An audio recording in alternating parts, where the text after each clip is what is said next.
안녕하십니까. 지금부터 육아정책연구소에서 주최하는 2022년도 제2차 육아정책연구 생태계 네트워크 포럼의 주제로 두 분 박사님께서 발표를 해주셨는데 이에 대한 토론을 시작하도록 하겠습니다.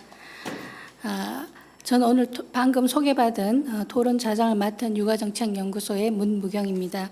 먼저 주제 발표 1을 중심으로 정정희 한국유아교육학회장님께 토론을 부탁드립니다. 큰 박수로 맞이해 주시기 바랍니다. 네, 오늘 육아정책연구소에서 육아정책 생태계 포럼을 개최해서 윤석열 정부의 육아정책 국정과제 이행 방향에 대해서 중요한 주제를 다룬 것에 대해서 참 감사드립니다.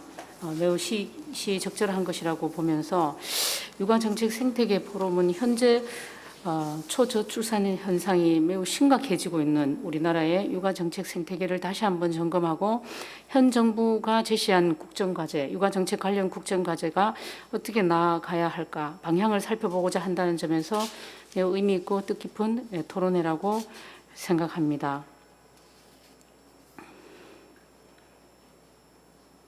최근 급변하고 있는 세계 정세와 저출산 고령 사회, 디지털 전환 시대의 특성들이 이 유아교육과 보육 분야에 깊이 영향을 미치고 있어서 초저출산 시대에 대응하기 위한 신속한 대응체계 마련이 시급한 실정이고 무엇보다도 국가의 근간이 되는 육아 지원 정책을 제대로 수립하기 위한 육아 생태계 정립은 중요한 문제라고 생각합니다.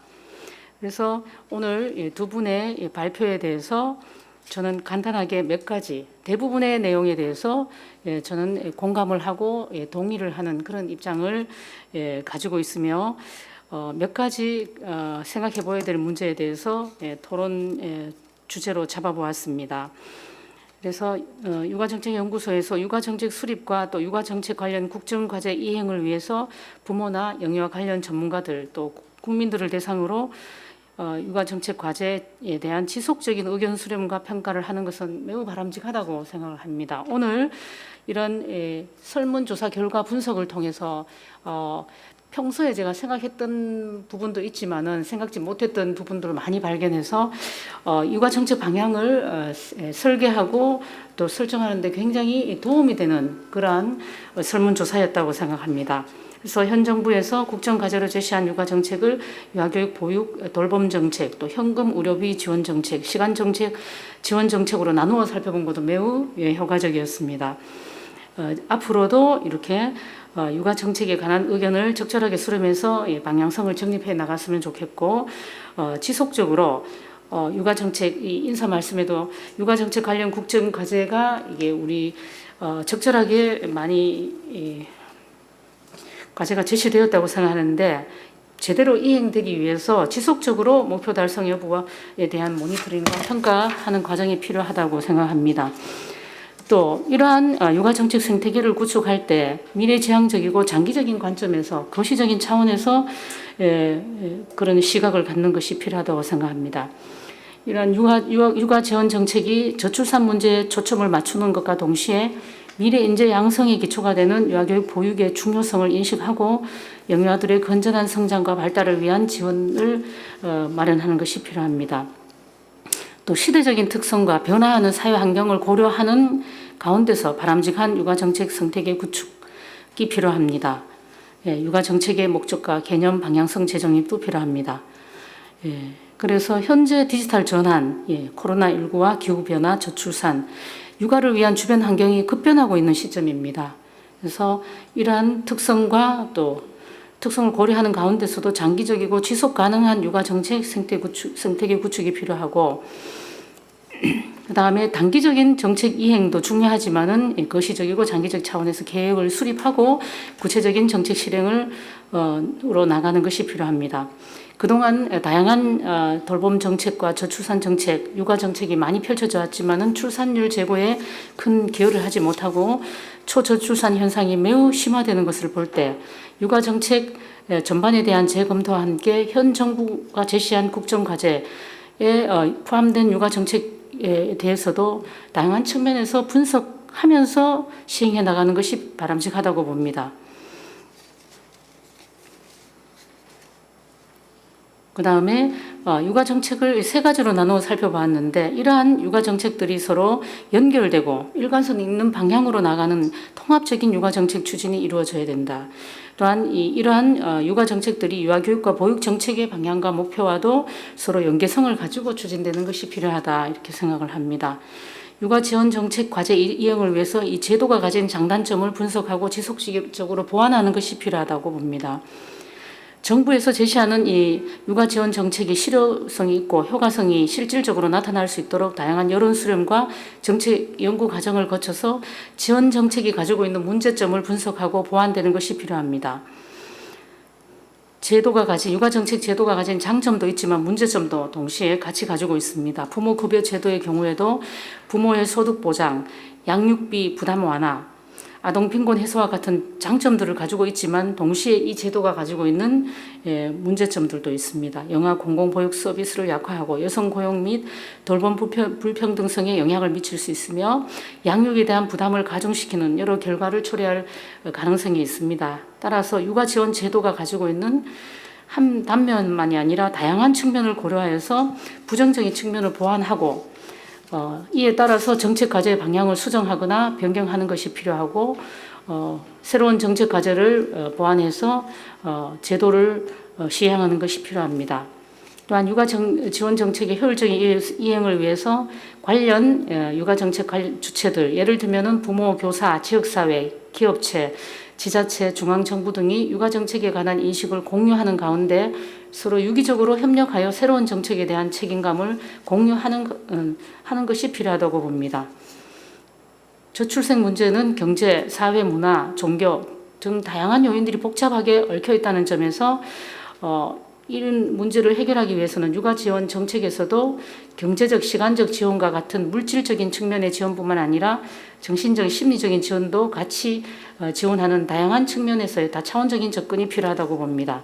현재 육아 정책 가운데서 경제적, 인적, 시간적 지원 등 물질적 부분에 초점을 맞추는 정책이 추가되고 있는데 이러한 측면 외에도 출산과 양육을 담당하는 엄마와 이 가정에 대한 심리적, 정신적 측면에서의 지원도 보완되어야 될 필요성이 있습니다.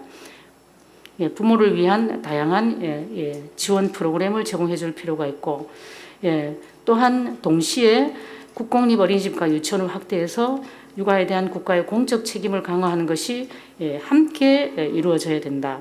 보육 서비스 질적 수준 제고 및 돌봄 서비스 질 강화.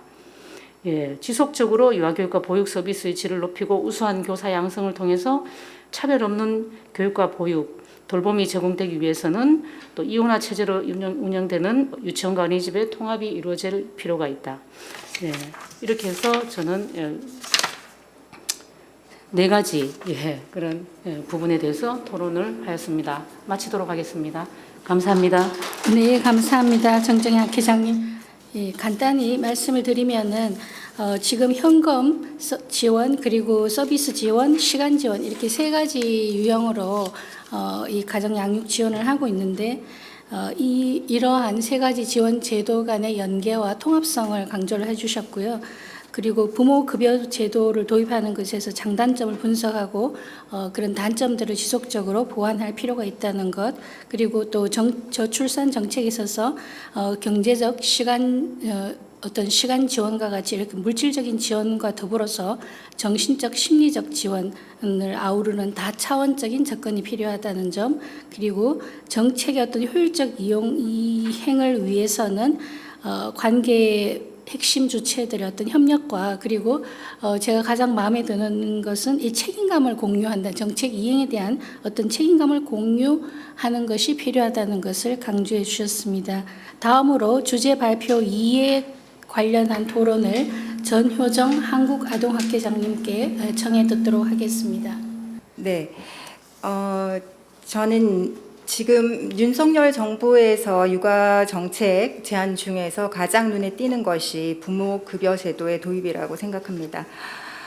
부모 양육의 완화, 또 아동의 건강한 성장 지원, 또 저출생 위기 극복을 위해서 부모 급여를 신설한 것은 그동안에 우리가 뭐 여러 가지 저출산 뭐 대응에 많은 돈을 쏟아부었음에도 불구하고 그런 효과성이 없었던 것은 대부분 뭐 가족 지원 측면이 미흡하다라는 지적들도 있었는데 그런 점에서 조금 정책적으로 좀 진전됐다라고 또 볼 수도 있고, 또 이제 우리가 아동학의 차원에서 생애 초기 발달의 중요성을 고려할 때 또 생애 초기에 또 이제 부모와 아이와의 애착이라든지 여러 가지의 관점에서 볼 때 또 굉장히 중요한 정책이라고 생각을 하고 있습니다.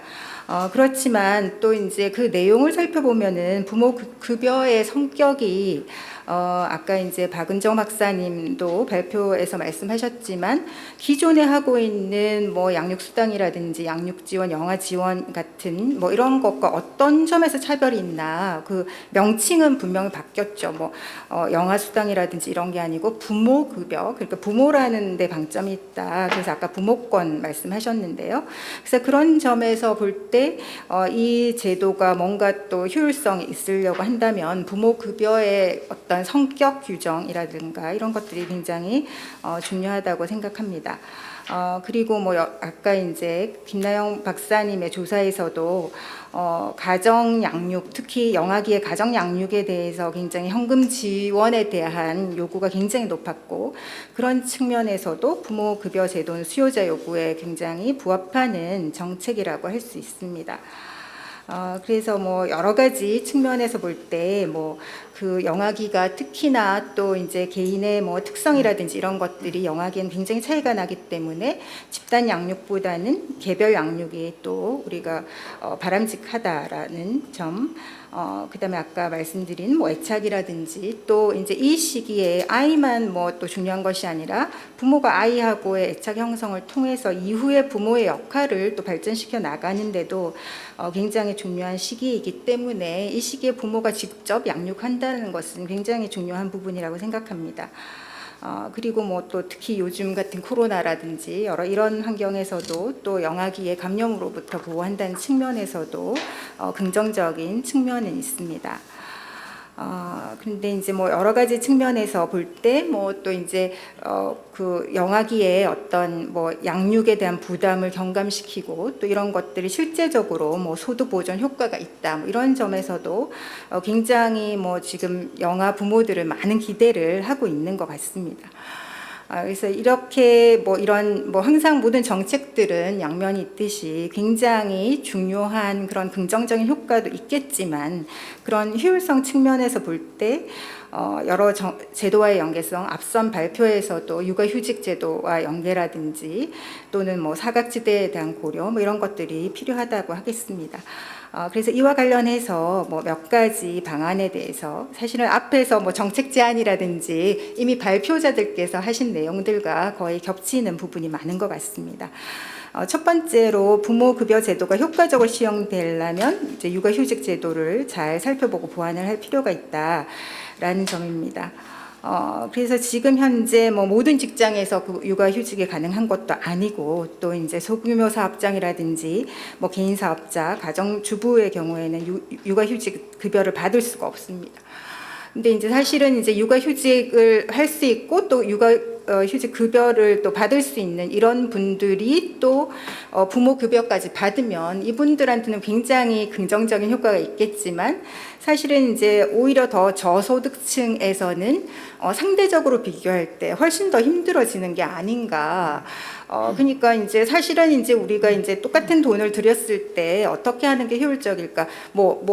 돈 많이 주고 줄 수 있으면 다 주면 더 좋겠죠. 그렇지만 이게 뭐 우리가 뭐 이렇게 예산이 항상 이렇게 있는 게 아니기 때문에 돈을 어떻게 하면 효과가 더 많이 나타날까 이렇게 해서 이제 쓴다라는 측면에서 볼 때는 굉장히 좀 제한점이 있을 것 같다라는 생각이 듭니다. 그래서 오히려 긍정적인 부분에 좀 괜찮은 중산층 이상은 더 플러스가 되지만 오히려 이제 더 하위층에서는 상대적으로 더 힘들어질 수가 있겠구나.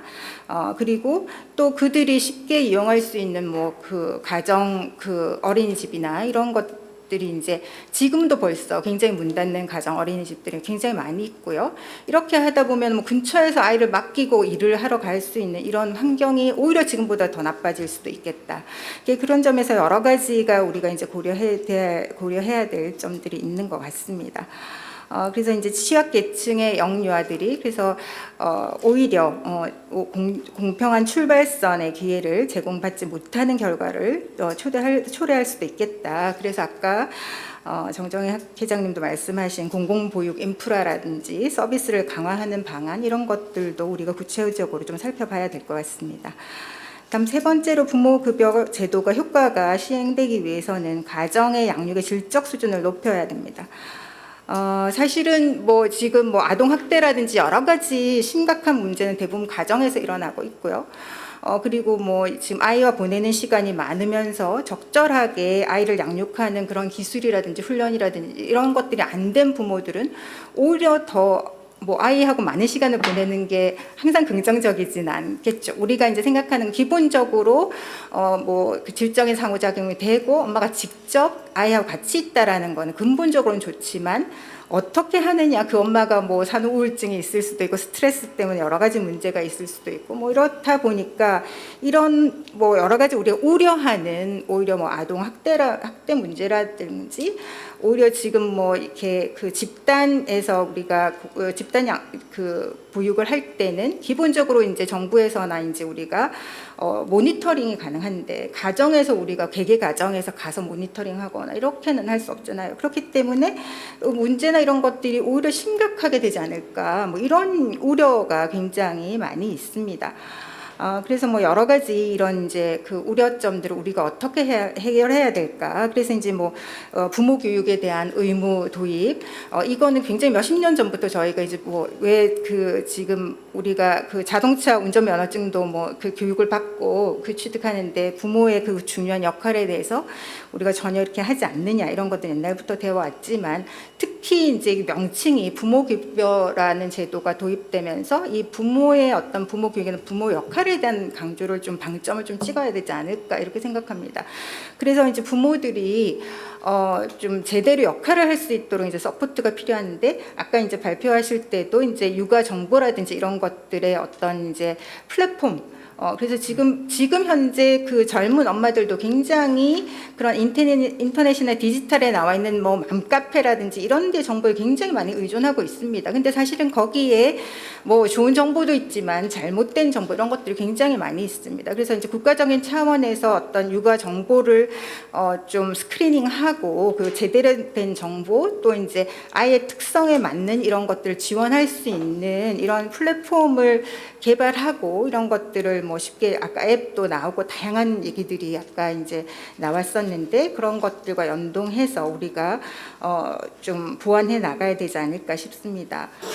그래서 이제 또 특히 이제 시간제 보육이라든지 그리고 우리가 뭐 부모 역할은 24시간 지속되는데 아무리 이제 부모가 가정에서 본다 하더라도 24시간을 풀로 볼 수도 없고 부모가 또 여러 가지 일이 있을 수 있기 때문에 시간제 보육에 대한 이런 제도가 특별히 또 활성화돼야 될 것 같습니다. 그다음에 넷째, 또 사실은 이제 너무 영아기에만 이렇게 포커스가 맞춰지지 않는가. 뭐 영아기가 중요한 거는 물론 사실이지만 아이의 성장이라고 하는 것이 어쨌든 연속적인 과정으로 이어지기 때문에 뭐 아동의 건강한 성장을 위해서는 이제 초등, 뭐 중고등, 청소년기까지도 이런 돌봄이 필요합니다. 그래서 이런 부분에 대해서 아동 수당이라든지 이런 것들을 뭐 외국처럼 좀 더 확대해서 이제 좀 만 16세 또 어떤 나라는 만 18세까지 주고 있는 데도 있지만 이런 좀 연속적으로 그 지원이 돼야 되지 않을까라는 또 생각도 있습니다. 그래서 자녀 양육에 대해서 경제적인 부담 때문에 출산을 깊이 하지는 않는 것 같습니다. 그래서 어떤 부모급여 제도를 한다고 해서 우리가 저출산이 해결되지는 않을 것 같고요. 그렇지만 이제 이것과 연동해서 우리가 여러 가지 그래서 지금은 뭐 출산 장려라기보다는 우리가 있는 아이를 정말 제대로 잘 키우자라는 그런 쪽으로 좀 패러다임이 바뀌어야 되지 않을까라는 생각도 듭니다. 그래서 이제 부모 급여를 통해서 이제 정부의 생각은 임신과 출산을 지원하고 영유 아동 보육이나 돌봄, 건강 관리 지원 확대 등을 통해서 이제 뭐 건강한 아이 성장도 지원하지만 저출산을 해결하기 위한 것에 또 방점이 있지 않나 싶습니다. 그렇지만 이것은 사실은 뭐 이것으로만 가능한 것은 아니고요. 돌봄의 이제 질적 수준이라는 부분에서 우리가 이제 대부분 이제 전문가와 부모가 모두가 이제 교육의 질적인 보육의 서비스의 질 제고에 대해서 이야기하고 있습니다. 그래서 이런 영유아기의 뭐 육아 환경이라든지 뭐 일 가정 병행 또 약화된 가족 기능을 보완하고 또 뭐 가장 필요하기 때문에 또 이제 우리 보육 서비스의 질을 제고하기 위해서 여러 가지 지금 뭐 나오고 있는 뭐 교사대 아동 비율이라든지 뭐 시설 면적 상향이라든지 뭐 부모 교육뿐만 아니라 부모 코칭이나 뭐 이런 좀 실질적인 것을 좀 하면 어떨까 싶습니다. 뭐 시간이 없긴 한데 사실 이제 부산에서 이제 지금 들락날락이라고 해서 이제 어린이 복합 문화 공간을 15분 도시라고 해서 그러니까 아이와 부모가 손잡고 걸어서 갈 수 있는 그런 공간들을 마련하고 이제 부산시장에 이제 그게 되게 이제 플래그 정책처럼 되어 있긴 한데요.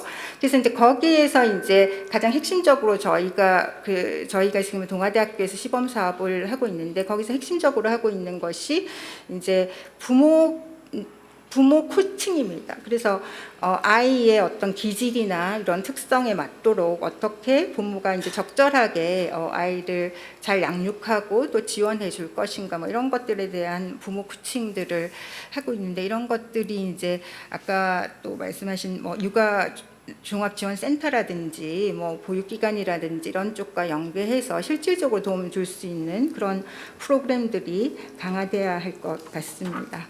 네, 이상으로 마치도록 하겠습니다. 감사합니다. 예, 감사합니다. 전혜정 교수님. 예, 전혜정 교수님께서는 이 부모급여 제도의 그 수용도 또 실효성을 제고하기 위해서 사업장 규모라든지 또 그 부모의 성별, 사회 경제적 그 계층별 지위와 이런 거 상관없이 부모급여가 제대로 작동할 수 있는 그런 방안 모색이 필요하다는 것을 강조해 주셨고요.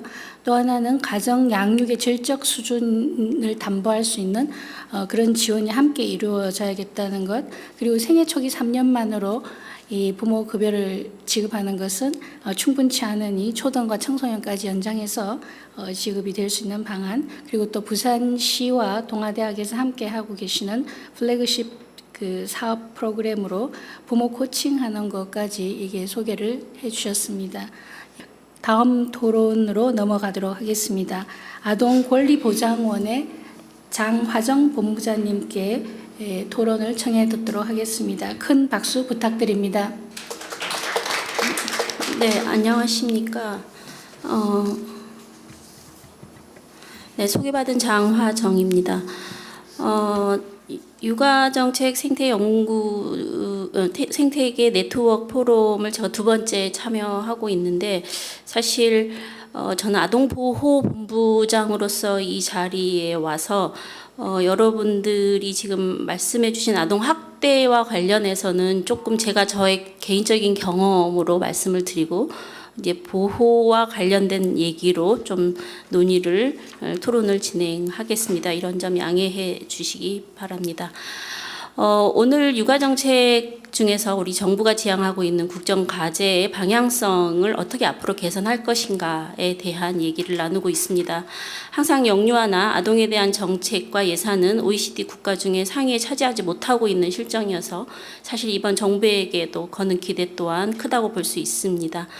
작년 OECD 가입 국가의 GDP 평균 0.7% 이상이 유아 교육 및 보육 부분에 지출하고 있고 아이슬란드나 스웨덴 같은 경우는 1.8에서 1.6 정도로 나타내고 있는데 우리나라의 보육 지출은 0.6%, 특히 취약전 보육 지출은 GDP의 0.5% 수준에 불과하다고 밝혀져 있습니다. 그럼에도 불구하고 이런 국정 과제에 다양한 육아 정책이 제시되어 있어 반갑고 또 이 과제 이행을 보다 안전하고 건강한 영유아 돌봄으로 이루어졌으면 하는 바람을 가지고 육아정책연구소와 아동권리보장원이 함께 이 문제를 고민하고 협력하길 바라면서 토론에 가름하고자 합니다. 먼저 국정과제에 대한 여러분의 여러 의견과 관련해서 저는 생애주기 통합적 건강관리 체계 구축과 가정형 보호 중심으로 제가 좀 살펴봤습니다. 20대 대통령 인수위에서 자료에서 볼 수 있듯이 많은 분야에서 국정과제를 도출해 주셨고, 특히 작년 10월에도 대통령께서 우리 정부는 재정 건전화를 추진하면서 또한 서민의 사회적 약자를 두텁게 보호하는 약자복지 추진하시겠다라고 말씀해 주셨습니다. 그래서 먼저 정부의 관심이 아동 보호에 대한 국가 책임 강화와 더불어서 아동의 건강한 성장을 지원하기 위한 복지정책 일환으로 아동학대 예방의 공정한 출발을 보장한다는 과정뿐만 아니라 부모 급여를 신설해서 0세에서 11개월의 영유아에게 가정 양육을 지원할 뿐만 아니라 안전하고 질 높은 양육 환경을 제공할 수 있게 되어서 다행이라고 생각합니다. 두 번째, 산모와 아동의 건강관리 체계화에 큰 관심을 가져봅니다. 임신, 출산 모바일 앱을 고도화하고 난임부부, 시술비, 그리고 정신건강 이런 부분까지 확대 추진할 수 있을 뿐만 아니라 임신, 출산비, 진료비, 보장성 확대에도 검토를 지금 하고 있고, 전문 인력이 가정에 직접 방문해서 세계 초기 건강관리 사업을 전국적으로 확대할 수 있는 예산이 마련되고, 또 영유아에서부터 성인까지 건강기록을 연계해서 생애주기 통합적 건강관리 체계를 구축하는 측면도 반가운 정책으로 보여지고 있습니다. 특별히 산모와 아동의 건강관리 체계화는 일반 산모와 일반 아동뿐만 아니라 제가 지금 개입하고 있는 미혼모의 의료적 개입이 필요한 영아에게도 유기 개입이나 지원, 이런 어린 산모와 영아에게 꼭 필요한 정책으로 보여져서 반갑습니다. 더불어 생애 초기의 건강관리 사업이 전국 확대로 시기적절하게 의료 등의 건강관리에 관심이 가져져서 혹여 장애나 문제가 있는 아이로 이런 의료적인 문제로 영아가 고통받지 않았으면 하는 바람을 가져보기도 합니다. 세 번째로, 단 한 명의 영아도 학대로 고통받고 있고 이로 인해서 부모와 분리돼서 시설에 자라는 일이 원칙적으로 일어나지 않도록 하는 것이 가장 중요한 일일 것입니다. 이번 정부에서도 보호아동의 탈시설 로드맵을 지금 마련하고 있고 가정형 보호 확대를 추진하고 있다고 천명한 바 있습니다. 이는 경찰, 아동학대 전담 공무원, 그리고 아동보호 전담요원, 아동보호 전문기관 종사자, 가정위탁 종사자, 양육시설 종사자들이 협력해서 전방위적으로 아동학대 예방 시스템을 구축하고 작동되도록 하기 위함이라고 보여집니다.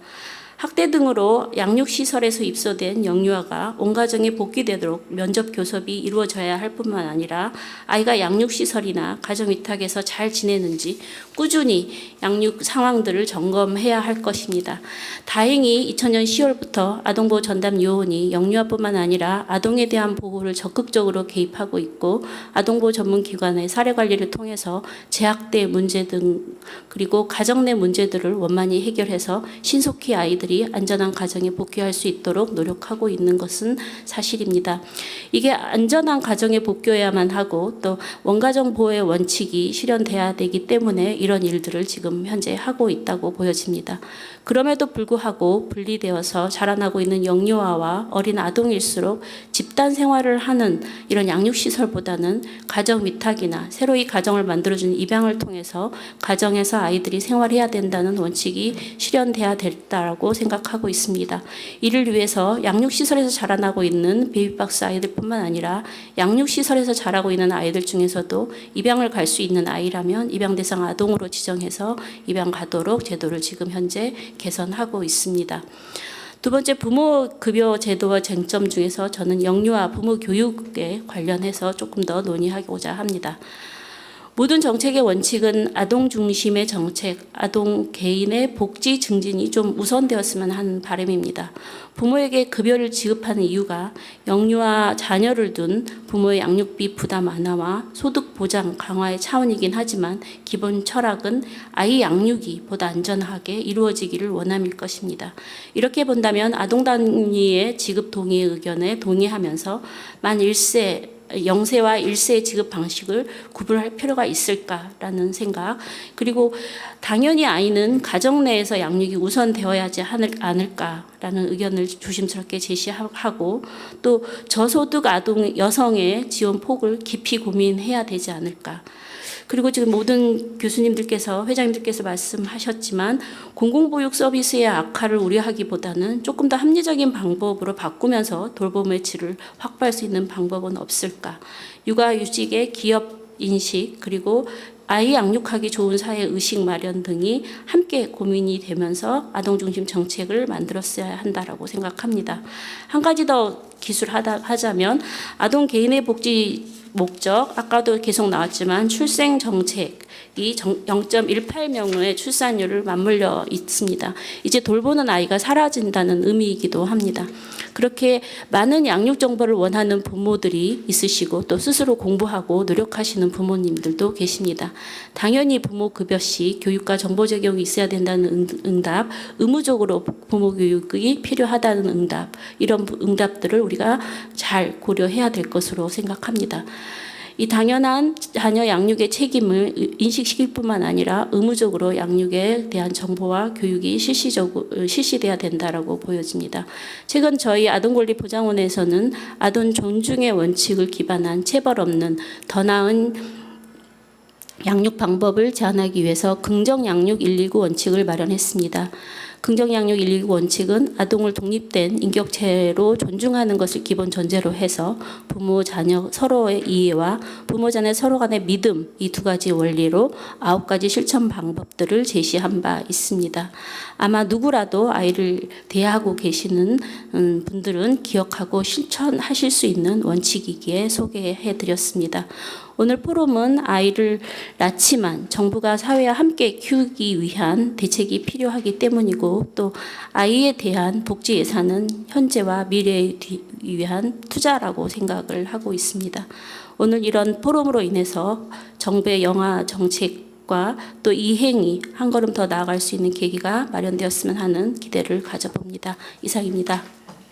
예, 감사합니다. 장화정 본부장님. 장화정 본부장님께서는 아동 보호 등 국가 책임 강화와, 그리고 또 산모와 아동의 건강관리 체계화, 그리고 보호 아동이 탈시설 로드맵을 마련하고 가정형 보호 확대를 추진하는 그런 국정과제에 대해서 크게 공감을 보내주셨고요. 그리고 오늘 발표한 부모급여 제도의 쟁점에 대해서 몇 가지 지적을 해주셨습니다. 또한 아동권리보장원에서 마련하신 긍정양육 129 원칙을 소개를 해주셨는데요. 기회가 된다면 다시 한번 모시고 구체적으로 이 129 원칙에 대해서 알고 싶습니다. 그러면 오늘 마지막 토론의 대미를 맡으신 한국열린유아교육학회 이병래 회장님께 큰 박수로 토론을 청해 듣도록 하겠습니다. 네, 이병래 학회장님. 네, 이병래입니다. 저는 새정부 육아정책 국정과제에 대한 김나영 센터장님의 연구 결과를 바탕으로 해서 제 나름대로 의견을 말씀드리겠는데요. 세 가지로 나눠서 말씀드리겠습니다. 그 연구 결과에 나타난 특징을 갖다가 나타난 연구 결과라는 이름으로다가 45쪽에 있는 거 그걸 잠깐 소개하고, 그리고 그 결과에 대한 해석을 고찰이라는 이름으로다가 46쪽에서 잠깐만 말씀을 드리고, 마지막 나가는 말은 앞으로 국정과제 이행을 위한 방향을 수립할 때 이런 것이 좀 바탕이 됐으면 좋겠다라고 하는 제안을 하는 형식으로 간단하게 말씀드리겠습니다. 먼저 45쪽에 나타난 연구 결과의 특징을 저 나름대로 보면은 정말 많은 이야기들이 들어있어요. 그 연구 결과 속에. 거기에는 제시된 국정과제들에 대한 성격과 또 국민 의견이라고 하는 이름으로 들어있는데, 제가 보건대 부모와 전문가의 공통점과 차이점이 저 발견이 됐어요. 공통점은 어떤 문항을, 요구사항이겠죠. 어떤 문항을 불문하고 다 전부 다가 요구도가 참 매우 높다라는 점, 그것도 또한 유의미한 수준에서, 예를 들면 현금 및 의료비 지원이라든가 돌봄, 자녀 돌봄, 시간 지원 전부 다 그랬거든요. 그래서 제가 볼 때는 이것이 굳이 이런 걸 갖다 내가 거부할 이유가 없지 않나라고 하는 그러한 반응도 많지 않았을까라고 하는 생각이 좀 들었고요. 그런데 차이점을 보면은 우선순위에서 좀 부모 인식과 전문가 인식을 보니까 우선순위에서 약간 차이가 있는 걸 좀 그것이 발견이 됐어요. 제가 볼 때는 일단은 부모들은 현금의 의료비 지원이 1위이고 그 다음에 2위가 자녀 돌봄 그리고 식생활 건강권과 관계되는 것이 1, 2, 3인데 전문가들께서 인식하는 거 보면은 1번이 자녀 돌봄 정책이 1번이에요. 이것이 현금 및 의료 서비스 3번으로 되어 있더라고요. 그 특이한 것은 이제 부모 인식에서 유보 통합에 대한 것이 0.3 제일 낮아요. 13번이 제일 낮았어요. 그런데 우리가 연구 결과에서 향후 정책 방향에 대한 우선순위를 정할 때 보게 되면 유보 통합이 제일 높아요. 27.9%로 해가지고 그런 것이 좀 앞에 요구사항하고 좀 차이가 있어서 이런 것은 어떻게 생겨 나왔을까? 물론 당연 이런 것이 좀 바람직하다고는 봐요. 저도. 그런 높은 것을 보게 되면 유보통합이라든가 보육서비스 질 제고라든가 밑에 사립 유치원 교사처우 유치원 연계성 강화 추진 그 다음 장에 다음 장의 식생활도 마찬가지고 나지만 이건 전부 다가 돌봄 정책과 관계되는 것들이 우선순위로 많이 올라와 있더라고요. 그 다음에가 이제 현금 지원 정책으로서 부모 교복에 급여가 나왔는데 이것이 금방 발표하신 그 내용이 좀 될 수 있겠고요. 이런 것이 저에게 발견이 됐고요. 저 아이 돌봄 서비스는 보니까 우선순위에서 정책 우선순위에서 제일 하위 순위로 다 나타나더라고요. 이것이 뭔지 잘 모르겠고 어쨌든 간에 이렇게 반응이 나왔구나라고 하는 걸 바탕으로 해서 저 나름대로 생각해 볼 때 세 가지가 생각이 났어요. 육아정책 관련 국정과제 특징은 보게 되면 전부 다가 하나같이 경제적 물질적 결핍 욕구를 갖다가 해소하고자 하는 그런 지원 정책들에 대한 과제들이 아니었는가. 이것은 뭐 전 정권이나 현 정권과 좀 마찬가지 같았어요. 전부 다가. 다만 거기에는 이제 저출산 위기라든가 이걸 극복하기 위한 것도 있었고 부모 지원, 아동 보호 여러 가지 이름으로 있었습니다만 전부 다가 공통된 것은 결핍 욕구를 충족시키는 것과 즉 소유적 욕구와 관련된 것들이 아니었을까. 즉 빵을 주겠다고 하고 빵을 요구하고 있다고 하는 것으로 이렇게 설명하면 좀 무리가 있을지 모르겠습니다만 그런 것이 좀 아닌가 이런 생각이 좀 들었고요. 그 다음에 거기에 비해서 아동의 정신적 성장 욕구와 관련된 과제는 참 없더라라고 하는 것이 좀 아쉬웠어요. 예를 들면은 교육 및 보육에 대한 미래 비전, 어떤 사람으로 길러야 할까? 어떤 방법으로 보육하고 교육해야 할까? 어른들은 어떤 역할을 해야 하는가? 라고 하는 것과 관계에 대해 관련된 과제들은 아주 발견하기가 어렵더라고요. 전혀 안 보이더라고요. 보니까요. 이런 것이 좀 그랬고 세 번째는 항상 저출산 해소 정책에 대한 문제가 나오는데 전 사실 개인적으로 저출산 해소 정책에 대해서 잘 접근해야 된다고 생각이 들어요. 말하자면 저출산 해소 정책에 대한 논리적 정합성은 도대체 뭔지 다시 말하면 출산을 장려하는 것에 대한 장려하기 위한 궁극적인 목적지는 뭔지 이것부터 우리가 얘기해야 될 텐데 그 얘기 잘 안 하거든요. 주로 제가 볼 때는 갖다 어른들 입장에서의 사회 경제적 논리가 먼저 개입된 것이 아니었을까라고 하는 건데 그건 조금 이따 다시 한번 말씀드리고 싶고요. 여기에서 저출산 해소 정책에서 도대체가 아이는 어떤 존재인가, 미래 사회에서 아이들은 어떤 존재로 바라보고서 이 아이를 갖다 많이 낳아야 된다고 하는 건가, 아이는 도대체가 주인공인가 소비자인가 라고 하는 것에 대한 우리는 솔직한 질문과 대답이 좀 있어야 된다고 저는 생각을 해요. 그래서 저는 어떤 걸 제안하고 싶은가 하면은 인간은 빵만으로 살 수 없다고 하는 그것을 갖다가 아주 쉽게 얘기하고 싶어요. 육아정책은 결핍 욕구 충족만으로 완성되는가? 아니라고 보거든요. 결핍 욕구 충족시키는 것은 성장 욕구를 위한 하나 기본 욕구에 불과해요. 과정 욕구라고요. 과정 욕구. 그것이 최고의 궁극적 목적지는 아니라고 저는 생각하거든요. 그럼에도 불구하고 이런 국정과제들을 누가 제안하고 있는가? 학자들 전문가들이 제안하고 있잖아요. 전부 다. 저 같은 소위 학자라고 하는 사람들, 전문가라고 하는 사람들이 전부 다가.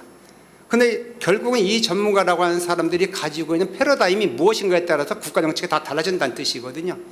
결국은 이건 국가정책의 문제가 아니라 우리 학자들이 스스로 자성해야 될 문제가 아닌가라고 하는 얘기를 저부터 그런 얘기를 좀 하고 싶고요. 그래서 저는 이런 정책이 좀 연구되고 제안됐으면 좋겠다라고 하는 것을 제안하고 싶은 것은 대한민국의 유아들이 어떻게 하면 지금보다 나은 인간다운 사람으로 성장할 수 있을까? 대한민국의 유아들이 유아들의 삶이 어떻게 하면 보다 행복해질 수 있을까? 30년, 50년 후에. 대한민국 유아들이 미래 문명 사회를 선도하는 세계적 리더로 성장하게 하려면 어떤 교육적 방안을 모색하고 실천해야 할까? 이런 것이 먼저 앞장서야 된다고 생각이 들거든요. 여기서 한 가지 더 부각하고 싶은 것은 저출산 정책이에요. 사실 솔직히 말씀드리면 저출산 정책에 대해서는 우려와 위험성이 굉장히 노출되어 있다는 것이 유엔에서 이미 발표한 거거든요. 7, 8년 전에 이미요. 아이 성장 차원에서도 그렇고 인간 세상에 인간이 2050년도에 예측되는 유엔에서 걱정하는 것이 인구가 100억에 가까이 된다는 거 아니에요. 최하 92억에서 98억까지. 지금 72억이잖아요. 그 많은 인구가 늘어났을 때 인구만 늘어나나요? 과학기술 혁명 같이 부과돼 가지고 과학기술 혁명 되다 보면 일자리는 더 줄어들게 되죠. 인구는 늘어나는데 일자리는 더 줄어들게 되죠. 기후환경, 생태환경 전부 다 열악하게 되겠죠. 그러면 그 아이들 그 다음 세대 인류 문명 사회는 또 어떻게 될 것인가라고 하는 것에 대한 걱정을 유엔에서 하고 있거든요. 그럼에도 불구하고 우리가 저출산을 해소하고 출산 장려를 해야 된다라고 한다면 거기다 논리가 서야 돼요. 거기가 논리가 서야 돼요. 그렇다고 한다면 우리가 세계 제가 알람을 해놨거든요. 8분에 끝내려고요. 1분만 더 하겠습니다. 예. 그래서 세계 인구가 무조건 우리가 인구의 양적 증가가 중요한 것이 아니라 어떤 사람이 세상을 이끌어 가는가가 중요하다는 거거든요. 그 대한민국 어린이들로 하여금 세계 인류 문명사에 90억, 100억 됐었을 때 그 세계를 선도해 나갈 수 있는 인재를 갖다 한국이 대한민국이 책임지겠다. 우린 이런 노하우가 있다. 밑바탕이 있다. 우리가 앞장서겠다. 라고 하는 어떻게 선도적인 어떻게 가치관 앞에다 놓고 그래야 우리가 좀 더 설득력이 있지 않을까. 또 대한민국 유아교육 수준은 높잖아요. 그래서 그러한 것을 좀 더 앞에 놓고 아까 이재희 팀장님 발표하신 자료 정말 연구 많이 하셨네요. 장려 정책 섬세하게 정말 연구 많이 하셨어요. 이런 것들이 좀 더 빛나려면 그 앞에 당위성과 정당성이 좀 더 강화가 되면 이것이 훨씬 더 빛날 수 있겠다라고 하는 것들이거든요. 그래서 결론은 세상의 모든 어린이가 행복하고 또 그들이 살아가야 하는 미래 사회 2050년이든 80년이든 간에 그 사회가 전 건강했으면 좋겠다고 하는 것이 이것이 우리 어른들이 해야 할 가장 소중한 역할이고 책임이라고 저는 생각해요. 저를 포함해서. 특히 어린이의 삶과 관련된 학자들과 전문가들에게서는 이것이 훨씬 더 가슴속에 사무치게 가지고 우리가 덤벼야 되지 않을까. 그렇게 해야 우리가 정치가들을 설득시켜가지고 정치가들로 하여금 세상을 바꾸게 할 수 있지 않을까. 좀 이런 생각이 듭니다. 자, 이상입니다.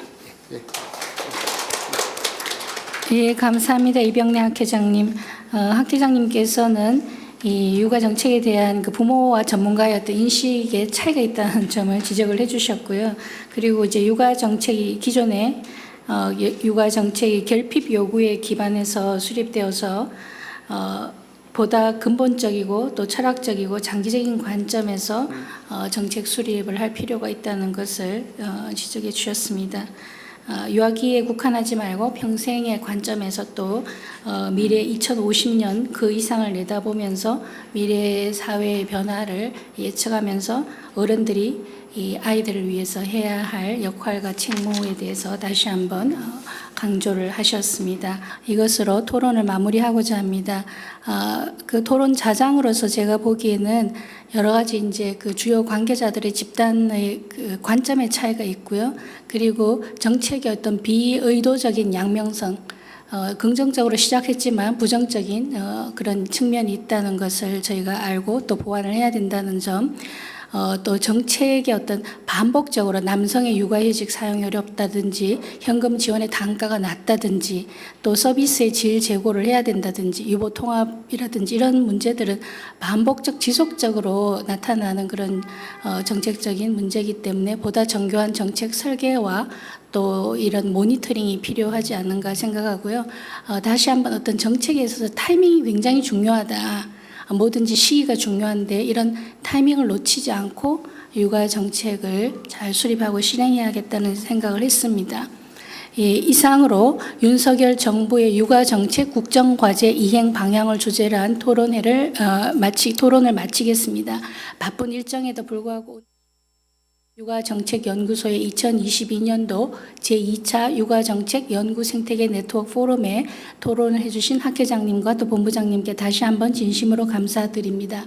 육아정책연구소는 오늘 토론의 주요 요지들이 정부의 육아정책 수립과 실행에 잘 반영될 수 있도록 노력하고 향후에도 오늘과 같은 토론의 장을 지속적으로 마련하여 의견을 수렴하도록 하겠습니다. 다시 한번 감사드립니다.